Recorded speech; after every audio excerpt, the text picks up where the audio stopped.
همراهان گرامی، خوش آمدید به برنامه ویرا. در حالی که رسانه‌ها و تحلیلگران عمدتاً بر نتایج بلاواسطه جنگ‌ها، آسیب‌های انسانی و خسارات سیاسی مادی تمرکز می‌کنند، تبعات زیست محیطی جنگ‌ها و البته جنگ‌های خاموش همواره در کنج مطالعات معمولاً خنثی آکادمیک کمتر توجه رسانه‌ها را به خود جلب می‌کند. طی سالهای اخیر در نتیجه حملات بیوقفه شیمیایی و هوایی مداوم ارتش دولت ترکیه، محیط زیست باکور و باشور کردستان در حال نابودی تدریجی قرار گرفته. درختان چند صد ساله زیتون در روژاوا توسط وابستگان ترکیه و جهادیست‌ها قطع می‌شوند و سدهای بزرگ احداث شده در مسیر رودخانه‌ها زندگی میلیون‌ها نفر را تحت شعاع خود قرار دادند. در استان اورمیه در نتیجه محاسبات امنیتی حاکمیت در ایران، دریاچه اورمیه کاملا خشکیده و آب کردستان و چهارمحال بختیاری به سوی مناطق داخلی ایران سوق داده می شود. در حالی که این دست از مهندسی‌های جغرافیایی، انسانی بر زندگی روزمره تک تک انسان‌ها از ابعاد اقتصادی گرفته تا روانی تأثیر می‌گذارند، چگونه می‌توان توجه افکار عمومی، فعالان محیط زیست و مدافعان حقوق بشر را به سوی این جنگ خاموش جلب کرد و در مقابل این اقدامات سویه‌گیری کرد؟ همراهان گرامی، توجه به ابعاد جنگ‌های خاموش و راهبردی از جمله مسائل مغفول مانده است که رسانه‌های جریان اصلی کمتر به آن می‌پردازند. در برنامه امروز با دعوت از 2 کارشناس حوزه اکولوژی و 1 روانشناس سعی کرده ایم ابعاد زیست محیطی و انسانی مهندسی‌های از بالا به پایین و جنگ‌های خاموش را مورد بحث و بررسی قرار دهیم. مهمانان برنامه امروز خانم‌ها صبا آلاله، روان تحلیلگر سیاسی و اجتماعی، ندا هوشن، اکوفمینیست، اگرو اکولوژیست، دکتر نشمین ابراهیمی، محقق حوزه کشاورزی پایدار و فمینیست. ضمن خوش آمدگویی به شما مهمانان گرامی، صبا، سخن رو با شما آغاز می‌کنم. منازعات خاورمیانه پایانی نداره. بخش مهمی از این منازعات در نتیجه دشمنی، رقابت بر سر دستیابی به خاک به عنوان منبع ثروت و حاکمیت بودند. شما به عنوان 1 روانشناس چگونه می‌توانید رقابت‌های آمیخته با دشمنی و تداوم آن را در قرن 21 تحلیل کنید؟ خب ابتدا من سلام میکنم برای خودت و کلیه عوامل رسانه و دوستان و مهمانان عزیزی که در این برنامه هستند و بسیار ممنونم ازت به خاطر این موضوع و پرداختن به این موضوع خیلی مهم. خب ببین، سوالتون منو یه مقدار میبره به مبحث این که من ابتدا بیام یک لایه‌های از جنگ‌های اصلی رو نام ببرم و ابعاد اون رو شناسایی بکنیم و بعد پیامد اون رو و یا در کنار اون به جنگ‌های خاموش که جنگ‌هایی که خودت ازش نام بردی. ببین، ابتدا یک چیز رو بگیم. ما در روانشناسی پدیده‌ای رو به اندازه جنگ نداریم که تمامیت ساختارهایی رو که با ما در ارتباط هست از بین ببره.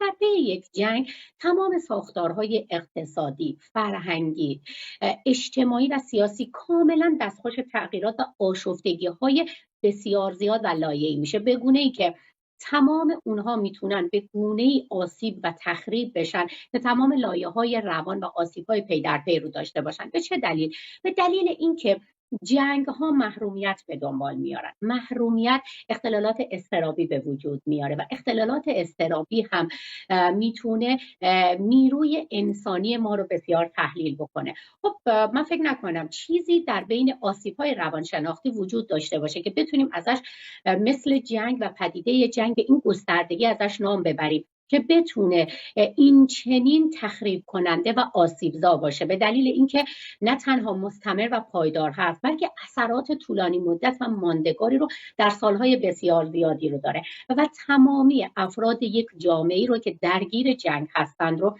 میتونه بسیار مورد آسیب قرار بده. حتی این آسیب از نسلی به نسل دیگه منتقل بکنه. ولی در صحبتات به یک سری جنگ‌های اشاره کردی که ما به عنوان جنگ‌های خاموش نام میبریم. جنگ‌هایی رو که خب ببینید این مسئله‌ای رو که من در رابطه با جنگ گفتم، جنگ‌هایی هستن که به صورت واضح و آشکار قابل ملموسن. پس آسیب‌های اون رو هم میتونیم شناسایی بکنیم.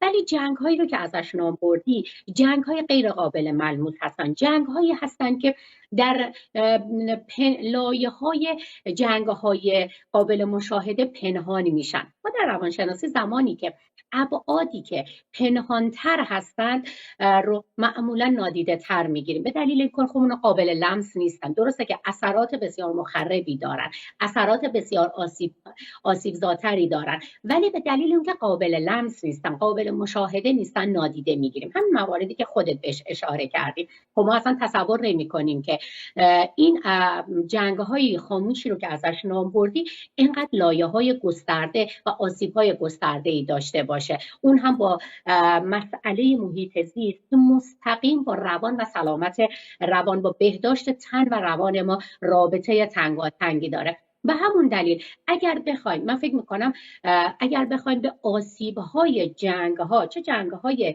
قابل مشاهده و چه جنگ‌های خاموشی که ازش نام بردی بخوایم در رابطه باش صحبت بکنیم، من فکر میکنم بتونیم ساعت‌ها و روزها در رابطه با آسیب‌های صحبت بکنیم، به دلیل اون که آسیب‌هایی به افراد میزنه که تمام ابعاد زندگی اونها رو درگیر میکنه. احساساتی مثل ترس، خشم، ناامیدی، درماندگی، رها شدگی رو اونقدر در اونها پررنگ میکنه که اینها همه مقابل استانداردهای روانشناختی ما می ایستن و اینها میتونن همه فضای امن و حمایتی ما رو درگیر خودش بکنه و سلامت روان رو دچار اختلال شدیدی بکنه که اون قطعا میتونه پیامد برای این داشته باشه که به افزایش اختلالات روانپزشکی، افزایش اختلالات اضطرابی و افسردگی ما بتونیم اشاره‌ای بکنیم که خب ما میدونیم الان ما در حال حاضر شاید یکی از کشورهایی باشیم که اختلالات افسردگی و اختلالات اضطرابی در اون افزایش بسیار چشمگیری داشته و این یکی از دلایلش به خاطر همین جنگ‌های خاموشی هست که معمولا نادیده گرفته میشه، واپس روی میشه و چون قابل لمس نیستن ما متاسفانه به اونها خیلی اهمیت نمیدیم. سبا اشاره کردی به این مسئله که غیر ملموسه، میشه یکی دو نمونه از این آسیب‌های غیر ملموس رو توضیح بدی؟ خب بذار پس من یک مثالی بزنم شاید این واضح تر باشه. مثلا ما اگه یادت باشه ما در گذشته مثلا خشونت‌های فیزیکی رو چون نمود داشت میدیدیم که مثلا طرف خب چون کبودی داره خب میدونستیم که مورد خشونت قرار گرفته، پس میدونستیم که مورد آسیب قرار گرفته یا مورد آزار قرار گرفته. ولی ما می اومدیم اشاره میکردیم به خشونت‌های پنهان، خشونت‌هایی که پنهانتر هستن و غیر ملموس‌تر هستن، مثل تحقیرهای جنسیت، مثل کنترلگری که نیاز داشت در رابطه باش صحبت بکنه، در صورتی که آسیب اون تحقیرهای جنسیتی و آثار روانی اون کنترل اینو در جنگ توضیح بده. مثلا حالا اونی که ملموس جنگ میاد، بم میاد، خونه ویران میشه، آوارگی و مهاجرت، ولی اونی که غیر ملموسه. خب ببینید من از یک سری احساسات حرف زدم. خب ما زمانی که دچار یک سری احساسات ناخوشایند مثل ترس، ناامنی قرار میگیریم، همیشه دنبال یک منبع میگیریم که خب چرا من حالم بده، چرا من اینجوری احساسات ترس، ناامنی، ناامیدی رو دارم. وقتی منبع مشخص باشه خب میگیم چون یک جنگ آشکار داره رخ میده، خب پیامد جنگ آشکارم این احساسات ناامنی هستش، این احساسات. ولی وقتی جنگ ها پنهان هستن، جنگ ها خاموش هستن، همین اثرات رو چندین برابر دارن، ولی ما اون منبع درد رو، منبعی رو که داره برای ما این احساسات رو به وجود میاره نمیشناسیم و چون این منبع رو شناسایی نمی‌کنیم متاسفانه نادیده گرفته میشن، متاسفانه واپس روی میشن. همین نشانه های اضطرابی که من میگم، خیلی از من این رو بسیار از افراد میشنوم که میگن اصلا حالم خوب نیست، دائم احساس میکنم یک اتفاق بدی میخواد بیفته، دائم نگرانم، همیشه استرس دارم. این به اون دلیلی که ما این منابع رو متاسفانه نمیتونیم شناسایی بکنیم، به دلیل اینکه آگاهی ازش نداریم که چقدر این جنگ‌های خاموش که منابع پنهان هستن میتونن آسیب‌های زیادی برای ما داشته باشن. در واقع از بین بردن محیط زیست و مهاجرت، همه اینا به خصوص برای زنان هم میتونه شامل این مسئله باشه که من برای این ادامه این بحث برمیگردم پیشت. اجازه بده بحث رو با خانم هوشنگ ادامه بدیم. خانم هوشنگ، با توجه به سخنان صبا، دامنه این جنگ ها در مقطع کنونی از حیطه صرفاً انسانی خارج و به تبعات اکولوژی کشیده شده. شما به عنوان یک اکتیویست، فمینیست و متخصص اکولوژیک، تبعات جنگ‌های خونبار رو بر امنیت غذایی و منابع زیست محیطی چگونه ارزیابی می‌کنید؟ به عنوان مثال آنچه که در روژاوا می‌گذره چگونه میتونه بر حفظ محیط زیست، امنیت غذایی و روانی مثلا تاثیرگذار باشه؟ حالا که ما کلاً الان در خاورمیانه با یه بحران کلی هستیم، روژاوا هست، فلسطین هست، غزه هست، ایران خودش هستش، افغانستان هستش. بله، من اول از همه سلام میکنم به شما و مهمانانتون و بینندگان عزیز. و برای اینکه بپردازم به سوالی که کردین، من اول در واقع میام اثرات کلی جنگ ها رو بر مسائل محیط زیست، بر محیط زیست، اثرات مخربش رو میخوام بیام بهش بپردازم و بررسی بکنم. ببینید، آسیب‌های محیط زیستی که در واقع ناشی از جنگ ها هستش، صرفاً در زمانی که جنگ داره رخ میده اتفاق نمیفته. ما باید به این نگاه بکنیم که اساساً ایجاد و حفظ نیروی نظامی و ارتش برای دولت‌ها و کشورها بسیار بسیار هزینه بر هستش و هزینه‌های محیط زیستی بسیار زیادی رو داره. هزینه‌های محیط زیستی ناشی از فعالیت‌های نظامی و حفظ مجتمع‌های نظامی صنعتی بسیار بسیار برای محیط زیست مخرب هستش و کلاً ارتش‌ها بیشتر از مسئول تولید بیشتر از 5% گازهای گلخانه‌ای در جهان هستند و کلاً در واقع کارخانه هایی که تولید اسلحه میکنن و پروسه تولید اسلحه و تسهیلات نظامی بسیار بسیار مخرب هستش. منابع بسیاری رو استفاده میکنه، منابع طبیعی منظورم هستش، سوخت های فسیلی بسیار زیادی رو استفاده میکنه و گازهای گلخانه‌ای منتشر میکنه.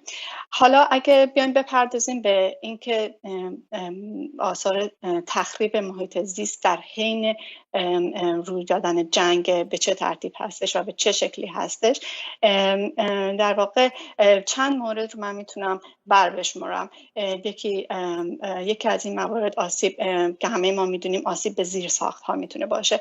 اینکه زیرساخت های مثل جاده ها، ساختمان ها، سد ها، تصفیه خانه های آب و همین ها میتونه منجر به آلودگی آب میشه، عدم دسترسی به آب سالم و پاکیزه و تمیز میشه، اختلال در سیستم مدیریت زباله هستش که خطرات زیست محیطی رو به وجود میاره و در پی اون بهداشت و سلامت شهروندان رو تحت تاثیر قرار میده به شدت.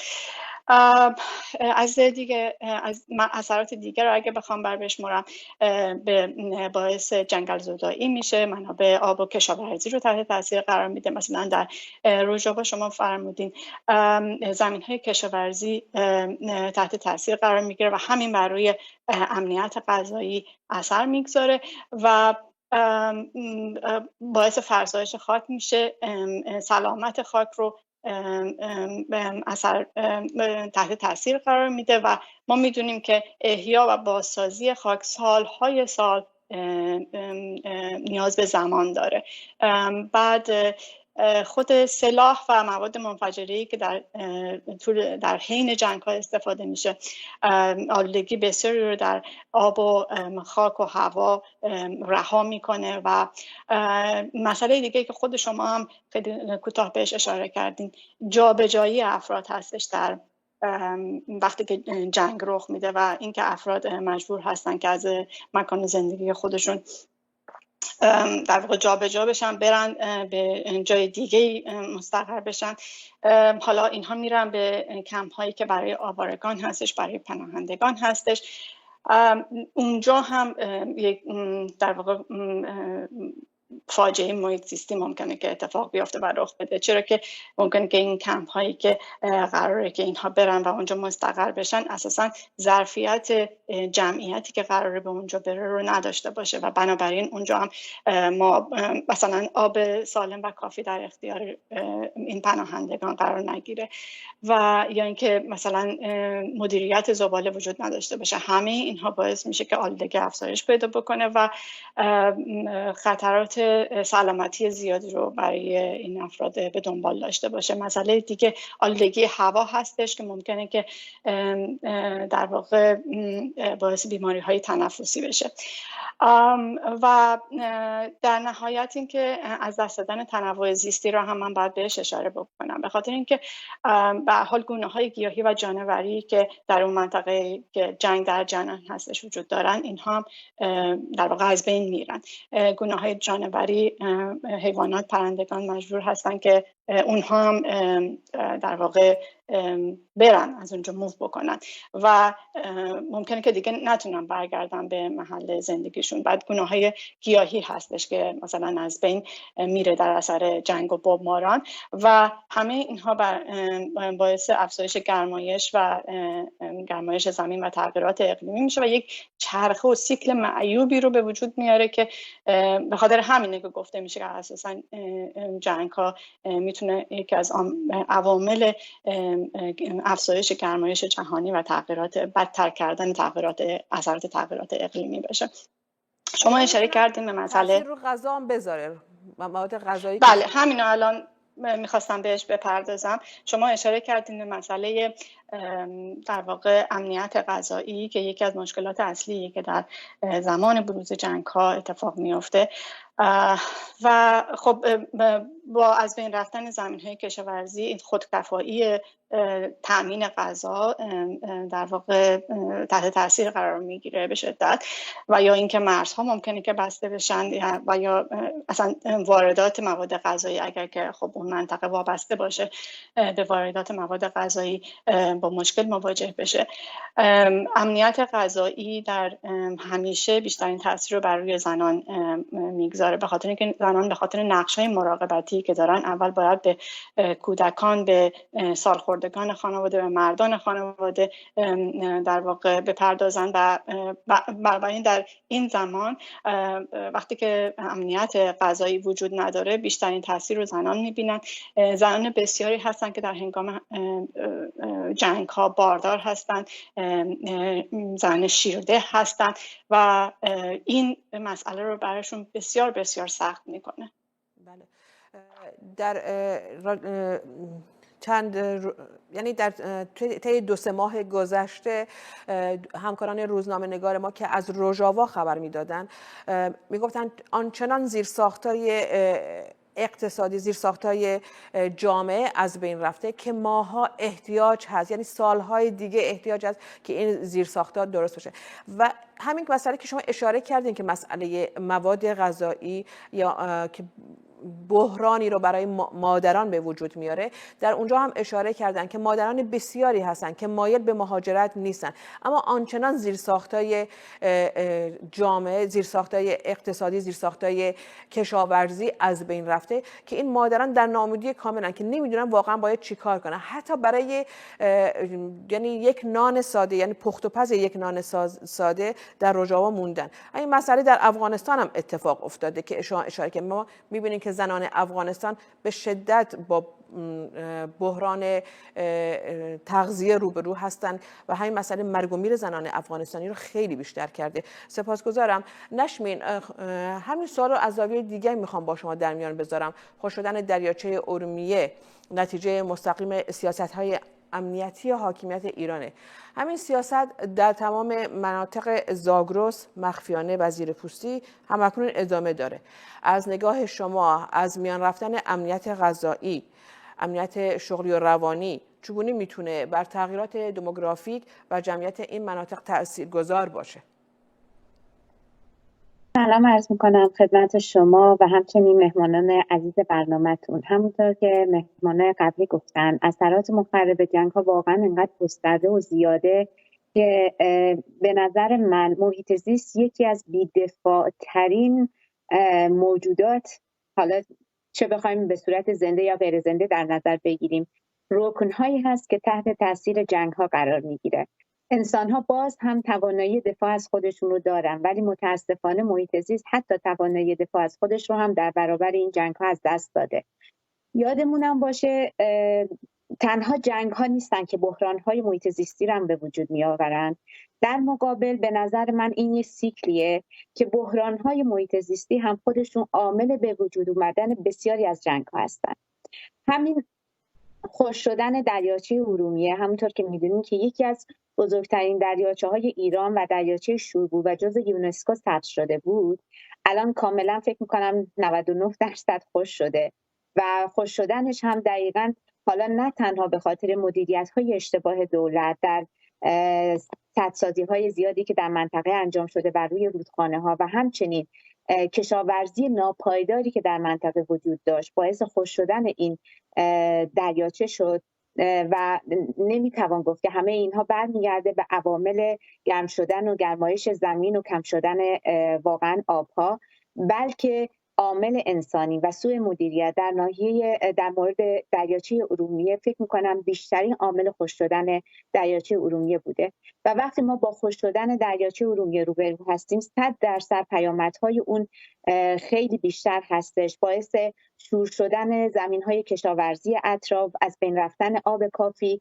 و در نتیجه بیکار شدن قشر کشاورز و روستایی منطقه میشه و همه اینها باعث میشه یک مهاجرت‌های اقلیمی به وجود بیاد و ساکنان اطراف دریاچه ارومیه و حتی شهرهای اطراف که مخصوصاً توانایی اقتصادی اونها بر مبنای کشاورزی و تغذیه از دریاچه ارومیه و یا صنعتی که بر اساس دریاچه ارومیه بوده مثل شیلات و یا حتی معادنی که در اونجا وجود داشته یا صنعت گردشگری، همه اینها از بین میره و یک قشر از مردم بیکار رو به وجود میاره که این مردم بیکار واقعا مجبور به مهاجرت برای پیدا کردن یک شغل جدید و یک منبع درآمد جدید میشن و کسانی که حتی توی این منطقه بودن اگر هم مهاجرت بکنن به شهرهای دیگه برن، مثلا به شهرهای بزرگتری مثل تهران مهاجرت میکنن، اینها جزو قشر حاشیه نشین تهران به حساب میان. یعنی هیچ وقت نمیتونن اون رفاه و یا اون نسبت زندگی بهتری که تو اون منطقه خودشون بومی خودشون رو داشتن بتونن بعد از مهاجرت در تهران این رو ادامه بدن و یک قشر در واقع حاشیه نشین با درآمد پایین کم رو هم به وجود میاره. و در واقع اگه برگردیم به ژئوپلیتیک خود منطقه دریاچه ارومیه میدونیم که اطراف دریاچه ارومیه ترک‌ها و کردها ساکن هستند و در واقع باعث از بین رفتن این جمعیتی که ترک‌ها و کردها داشتن در اون منطقه و مهاجرت اونها به شهرهایی مثل تهران و جاهای دیگه میشه که در واقع در اونجا با یک بحران هویتی هم روبرو میشن. نه تنها بحران‌هایی که بر اساس شاخص‌های اقتصادی بهشون وارد میشه، بحران‌های هویتی هم اونجا به اونها ناشی میشه و در واقع همه این عوامل باعث میشه که این اختلافات طبقاتی، اختلافات جنسیتی، اختلافات اقتصادی بیشتر و بیشتر بشه و پیامدهای بیشتری رو بر روی منطقه داشته باشه و در واقع بتونه عاملی برای جنگ دیگه‌ای در داخل ایران باشه. جنگ‌هایی که ممکنه بین قومیت‌ها، ملت‌ها و افراد مختلف وجود داشته باشه. اینجا چیزی هم که میخوام نادیده نگیریم همون قشر زنان جامعه هستن. زنانی که شاید منبع درآمد زیادی داشتن توی اون مناطق کشاورزی و وقتی اونها حاشیه نشین میشن در واقع منبع درآمدشون رو هم از دست میدن. یعنی زنها فقیرتر و حساستر و به نظر من آسیب پذیرتر میشن توی این مهاجرت‌های اقلیمی که اتفاق میفته.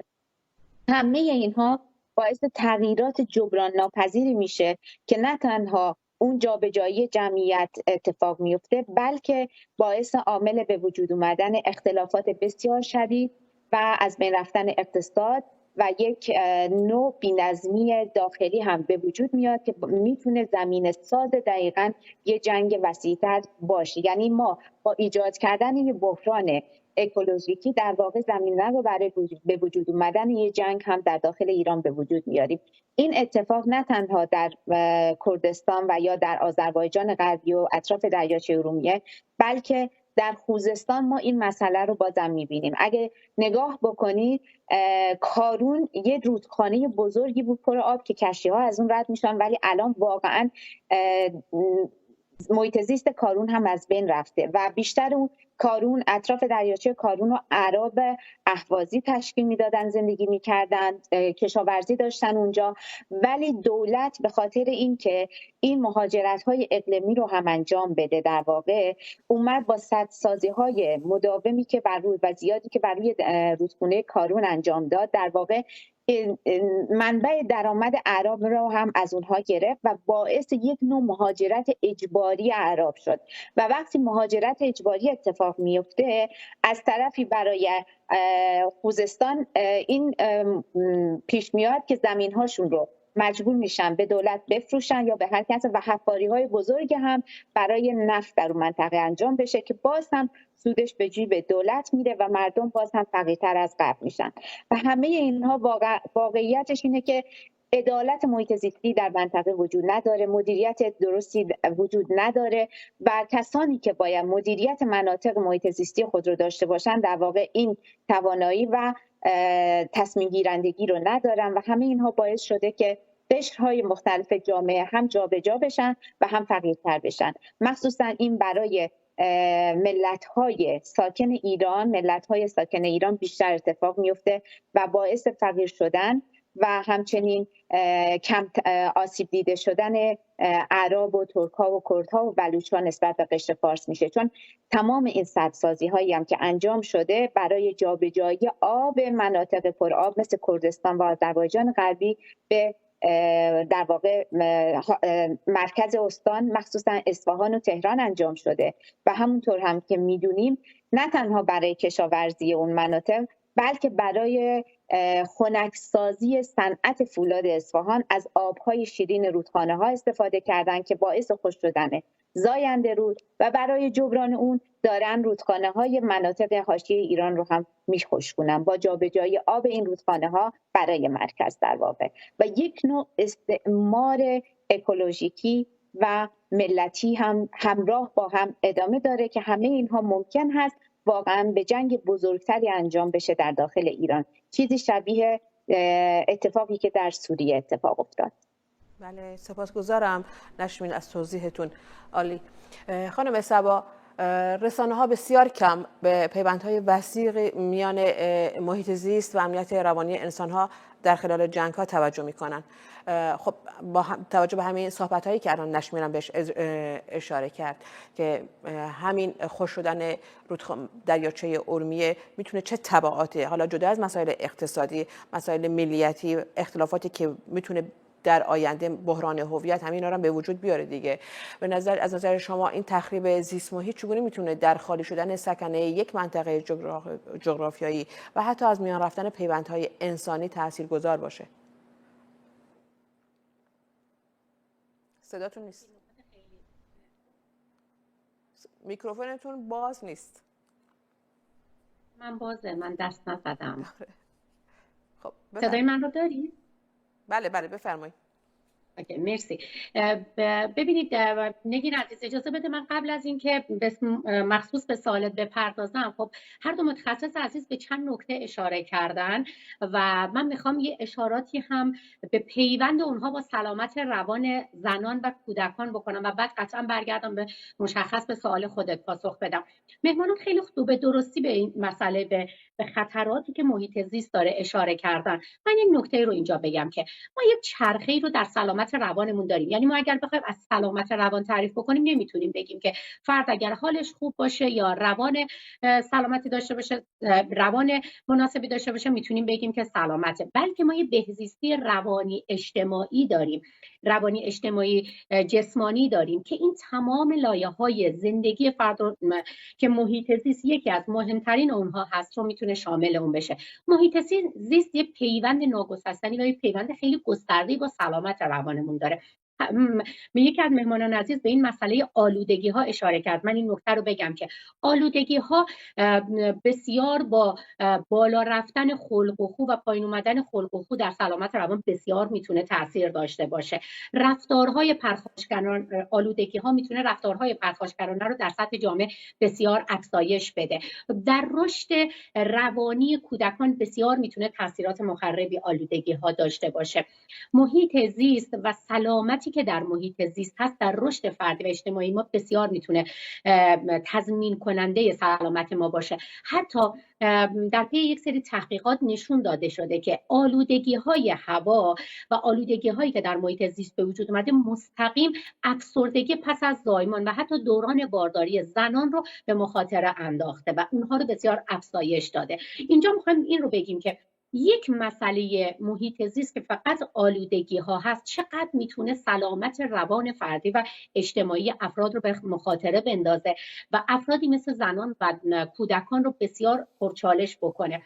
ما بالا به موضوعات دیگه هم اشاره کردن که چقدر میتونه تخریب محیط زیست به بیکاری منجر بشه. بیکاری هم یکی از مسائلی است که ما به دلیل اون هویت اجتماعی که داریم در زمان بیکاری ما جایگاه اجتماعیمون رو از دست میدیم و همین از دست دادن جایگاه اجتماعی میتونه بسیار برای ما آسیب‌های چندگانه روانشناختی رو به بار داشته باشه، چون ما به دلیل اون پیوند هویت اجتماعی با جایگاه اجتماعیمون میتونیم کاملا مشخص بکنه که رشد ما در یک روند نسبتاً پایدار انجام بشه. برگردم به مبحث خودت. خب در رابطه با مهاجرت بهش اشاره کردید. خب من یک نکته رو بگم. من فکر می‌کنم اینجا لازمه که ما برگردیم مثلا به روانشناسی مهاجرت. من یک توضیح اینجا در رابطه با روانشناسی مهاجرت بدم.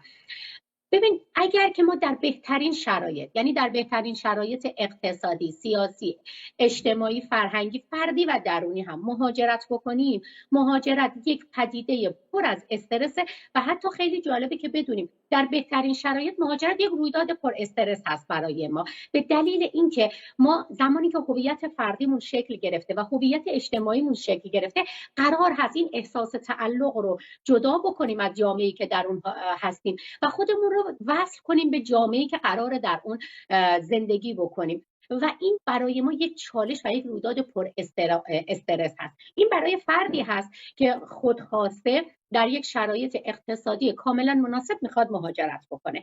شما این رو تصور بکنید که مهاجرت برای این فرد چقدر میتونه پرچالش باشه. در کنار اون برای افرادی که به صورت اجباری و به صورت به دلیل یک سری شرایطی که خب هر دو مهمان بهش اشاره کردن مجبور به مهاجرت میشن و مجبور به کندن از اون جایی که احساس تعلق خاطر دارن بهش، چقدر میتونه برای اونها پدیده آسیبزایی داشته باشه. حتی مهاجرت از شهری به شهر دیگه، شما زمانی از مکانی به مکان دیگه مهاجرت بکنید که تصور بکنید برای پیشرفت شما، برای توسعه فردی و اجتماعی شما میتونه مهمتر باشه. ولی شما زمانی که خودش هم گونه‌های مختلف، یعنی انواع مختلف داره. مهاجرتی که مثلا تو به خاطر ادامه تحصیل برای زندگی بهتر انجام بدی کاملا متفاوته با اون مهاجرتی که به ناچار، که مثلا نشمین هم بهش اشاره کرد، به ناچار یک زن یا یک گروه یا حالا فرق نمیکنه یک گروه از آدما بخوان انجامش بدن.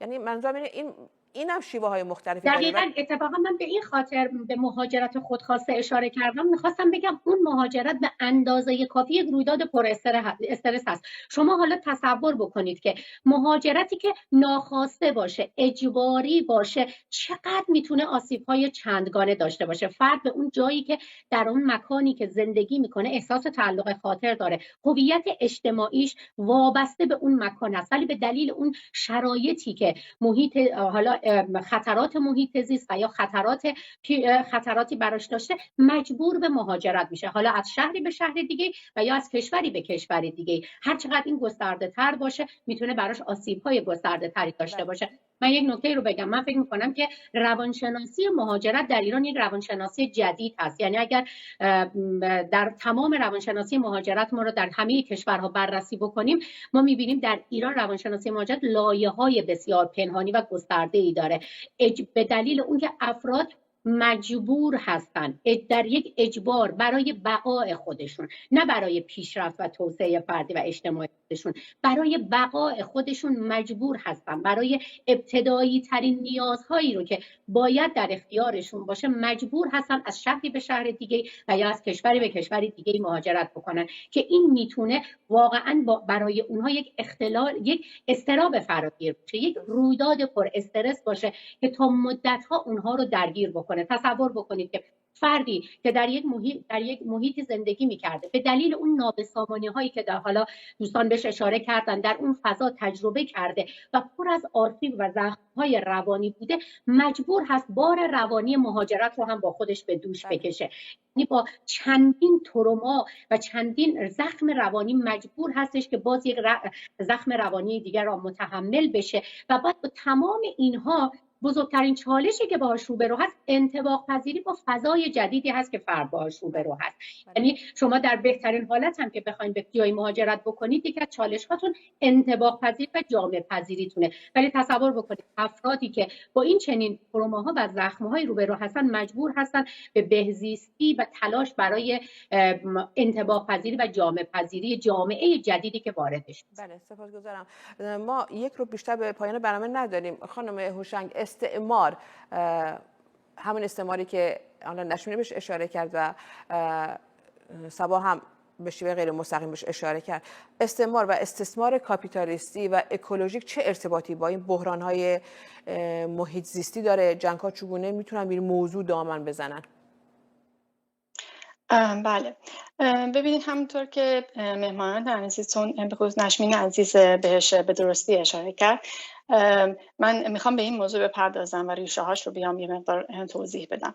ببینید دسترسی به زمین برای ملت های بومی، برای جوامعی که میخوان به خصوص امنیت غذاییشون خودکفا باشن ضروری هستش و اتفاقا استعمارگران این موضوع رو خیلی خوب میدونن، حکومت ها خیلی خوب این موضوع رو میدونن و مشخصا ما در داخل ایران با یک استعمار اکولوژیک مواجه هستیم، در مواجهه با ملت‌های غیر فارس. به خاطر همین هستش که این ملت‌ها از سرزمین‌های بومی خودشون در واقع به شکل غیر مستقیم میشه گفت و تحت یک سری پروژه‌هایی که پروژه‌های محیط زیستی میشه بهش گفت، مثلا یا پروژه‌های توسعه‌ای میشه اسمش رو گذاشت، به در واقع این اسمی که خودشون روش میگذارن، کوچ اجباری داده میشن. به خاطر اینکه اینها میدونن که وقتی شما زمین رو از بومیان اون منطقه، از ملتی که در منطقه داره زندگی میکنه بگیرید، در واقع هویتش رو ازش سلب کردین. زمین برای انسان بومی یک مشتی خاک فقط نیست و در واقع و صرفاً درسته که معاش روزمره در واقع بومیان منطقه وابسته هستش به خاک و منابع طبیعی و بسیار بسیار مسئله مهمی هستش، ولی در واقع هویت فرهنگی و اجتماعی و اقتصادی و مجموعی از عوامل هستش که در واقع بر محوریت همون زمین شکل گرفته برای در واقع انسان بومی و یا شاید بشه گفت روستایی و یا ملت‌های در واقع به حاشیه رانده شده. من در واقع مشخصا در مورد ملت‌های غیر فارس در ایران این قضیه صادق هستش. در مورد ملت فلسطین این بحث کاملا صادق هستش و همونطور که ما داریم می‌بینیم جنگی که الان در غزه در جریان داره، نسل کشی که داره اتفاق میفته، در واقع نتیجه مستقیم همین موضوع هستش. و شما اشاره کردید به زیتون‌ها، به درخت زیتون که و کلاً گیاه زیتون، درخت زیتون در روجاوا در فلسطین، اینها نماد در واقع همین هم به نظر من هستن. درخت زیتون یک درختی هستش که 300 تا 600 سال عمر میکنه و بعضا تا 3000 سال و میدونیم که مثلا در فلسطین زیتون در واقع چه در ادبیات مقاومت و چه در بحث‌های مربوط به کشاورزی و امنیت غذایی و معاش این ملت چقدر در واقع پیوند خورده به در واقع درخت زیتون هستش. ما همین موضوع رو میتونیم بفهمیم. بله. بفرمایید. بله، ما همین موضوع رو میتونیم در مورد مثلا بومیان کانادا، آمریکای شمالی، کانادا، آمریکا هم ببینیم و در واقع میبینیم که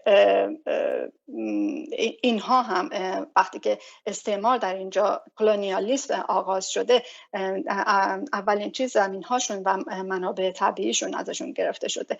همین رو در عرب در واقع در ناآرامی هایی که بر سر آب در خوزستان اتفاق افتاد میبینیم. اون زن عرب سوسنگردی که میاد و جلوی تیر وای میسه و میگه که تو که آبتو نبردن، تو که خاکتو نبردن، چرا تیر میزنی؟ در واقع اون میدونه که با از دست دادن آب و خاکش هستش که هویتش رو از دست میده. همون جور که مهمانتون اشاره کرد، میدونه که مجبور میشه که مهاجرت بکنه، مجبور میشه که حاشیه‌نشین شهرهای بزرگ بشه، میدونه که فرزند خانواده، فرزند پسرش باید ترک تحصیل کنه، دخترش باید ترک تحصیل بکنه و زودتر ازدواج بکنه، چون و کل در واقع شکل و ساختار خانواده تحت تاثیر قرار میده، فقیرتر میشه و بسیار بسیار با مشکلات بیشتری مواجه خواهد شد. بنابراین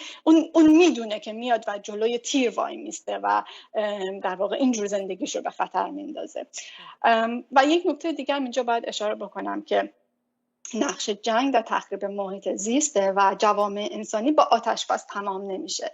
ما مسلما خواستار آتش بس هستیم در هر جایی که در حال حاضر در جهان جنگ در جریان هستش، ولی موضوع اینه که اثرات در واقع مخرب جنگ چه بر جوامع انسانی و چه بر محیط زیست از هر جهت که بخواید در نظر بگیرین، اقتصادی، سیاسی، روانی که مهمانتون اشاره کردن، با آتش بس و پایان جنگ تمام نمیشه و تا سالهای سال این تخریب در واقع اثراتش بر جا خواهد ماند، چه بر محیط زیست و اینکه این محیط زیست بتونه خودش رو بازسازی کنه، احیا بکنه، بسیار طول میکشه. این جامعه انسانی که جابجا شده بتونه به لحاظ روانی، اقتصادی، اجتماعی بتونه در واقع این بازسازی بشه و احیا بشه، بسیار بسیار طول خواهد کشید. بله، سپاسگزارم. نشمین، به باور برخی از پژوهشگران بحران سوریه در سال 2011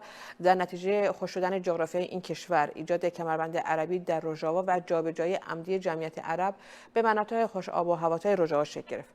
از نظر شما مهندسی‌های امنیتی جغرافیایی ایران از جمله پروژه‌های وسیع انتقال آب تا چه اندازه میتونه آینده ایران رو همانند سوریه رقم بزنه؟ بله، 100% همینطوری که دارین میگین. در واقع خشکسالی‌هایی که تو سالهای 2006 تا 2010 توی سوریه اتفاق افتاد باعث همین جابجایی افراد، چون که بخش اصلی کشاورزی سوریه در واقع در ناحیه شمال شرق سوریه بود و مدیریت‌های اشتباهی که در منابع آب صورت هم گرفت و اون جابجایی‌هایی که برای اعراب به این مناطق اتفاق افتاد باعث شد که مردم کرد و مردم بومی شمال شرق سوریه در واقع بیکار بشن و همه به شهرها مهاجرت بکنن و وقتی در شهرها بودن این بیکاری‌ها اتفاق افتاد و بحران‌های اقتصادی که اونجا بود با به وجود اومدن این بحران خشکسالی در واقع یک کاتالیزوری بود که اتفاقات و جنگ‌های داخلی روسیه رو رقم زد. و در ایران هم اگر دقت بکنین دقیقاً این اتفاق داره اتفاق میفته با اون جابجایی کردن سدسازی ها و جابجایی آبهای زیرزمینی مناطق غرب و شمال غرب و جنوب غرب ایران به مناطق مرکز. در واقع همین اتفاق داره پیش میاد و داره تکرار میشه و جالب اینجاست من خیلی منابع نگاه میکردم که خیلی جاها همین روزنامه‌های داخل ایران هم به این موضوع سوریه و همچنین مشابهاتی که وضعیت الان ایران و موضوع آب توی ایران داره اتفاق میفته رو پیش بینی کردم و تکرار میشه، ولی خب گوش شنوایی وجود نداره و واقعا سیاست هایی که داره اتفاق میفته همه چی رو داره به اون منطقه به اون طرف سوق میده و باعث میشه که یه بحران های بزرگتری به وجود بیاد که بخواد دقیقاً همین اتفاق هم در ایران اتفاق بیفته. واقعیت امر اینه که بر اساس پیش‌بینی‌هایی که خیلی از سازمان‌های جهانی هم انجام دادن، الان جنگی که داره اتفاق میفته در خاورمیانه و آفریقا جنگ آب و خشکسالیه. یعنی در واقع چیزی که در غزه اتفاق میفته، چیزی که در سوریه، در عراق ما همین رو داریم میبینیم و در ایران هم داره شکل میگیره.